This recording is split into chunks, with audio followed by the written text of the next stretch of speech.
There's multiple reasons behind what we do the overhead squat. Firstly, core activation is great, as due to holding the load above your head, you're having to activate your lumbar spine, erector spinae, which covers that, as well as your obliques, transverse abdominis, erectus dominus, also working global stabilizers and core like your gluteus maximus. There's a further aid in shoulder mobility as well, as having to hold a load above your head in an externally rotated shoulder position requires a lot of strength in the upper back musculature, like the rhomboid, teres minor, subscapularis, mid-trapezius, latissimus dorsi, and many more. Furthermore, as I just mentioned, it aids posture in working with those upper back musculature once again. Also, it is a great compound lift, as there's multiple joints: the ankle, the knee, the hip, the shoulder, elbow, wrist, all working at once. It's also a great stepping stone before the Olympic lift and snatch, which will aid with triple extension, as well as the rate of force development in an athlete.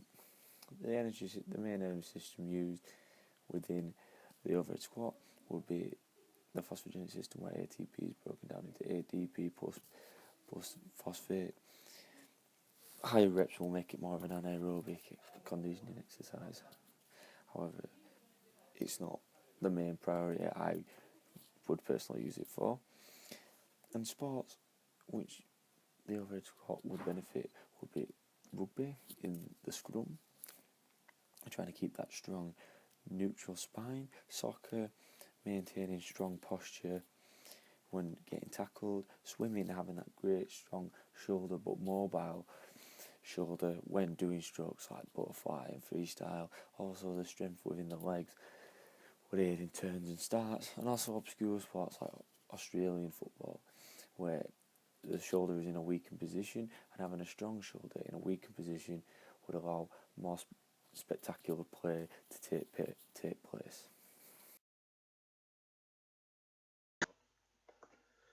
Before performing the overhead squat, a warm-up should be undertaken to prepare the body for exercise. The objective of the warm-up is to increase the temperature of the muscles and connective tissues, increase flexibility, and to practice the specific movement patterns being trained. This results in an enhanced rate of force development, allowing for greater improvements in both muscular strength and power. Dynamic stretching is used to achieve this with progressive exercises that help increase the range of motion of the joints, while also improving the body's neuromuscular control. One of the major limiting factors in the overhead squat is flexibility, therefore it is crucial that a warm-up is undertaken. If flexibility is an issue during the overhead squat, this can cause improper form and could lead to an injury, especially when weight is added. To increase mobility for the upper body during the overhead squat, a resistance band can be used to perform shoulder dislocations. This is a great exercise to stretch the muscles of the chest, shoulders and upper back.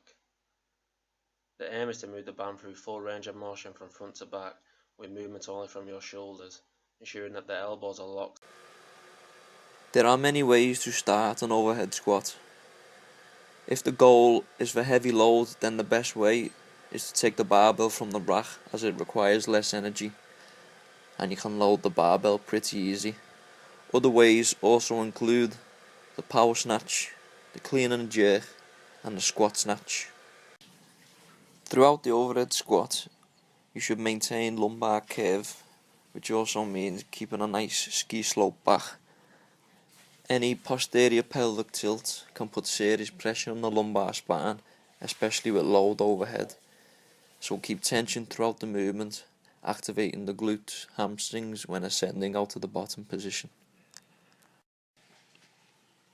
The hips should travel straight down between the legs rather than sending them out back, as this tends to turn into more of a box squat / hip hinge sort of movement.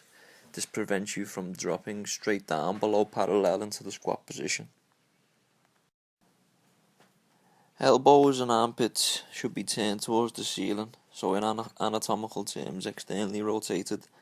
This helps keep the barbell stabilized overhead and also prevents any internal rotation of the shoulders, which can cause the chest to incline forwards and also the barbell to move from its straight bar path.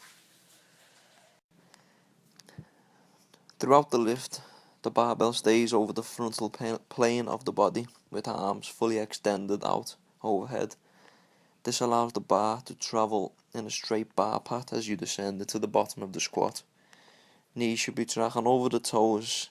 This helps prevent any valgus knees rotating inwards. Hand placement on the barbell again is a personal choice, but also will be down to how mobile you are within the shoulders. People who struggle with mobility in the shoulders tend to go wider with their hands, as it allows them to go deep into the squat position and keep their shoulders externally rotated. Narrower with the shoulders calls for better mobility within the shoulders, allowing them to lock into place and stabilize the barbell overhead. Grip for the overhead squat is a personal choice. Either normal overhand grip where the thumb is beside the fingers, or the hook grip which is used by Olympic weightlifters when performing the snatch and the clean. It allows a more stable position for the bar to sit as the thumb is covered by the fingers wrapping around the barbell.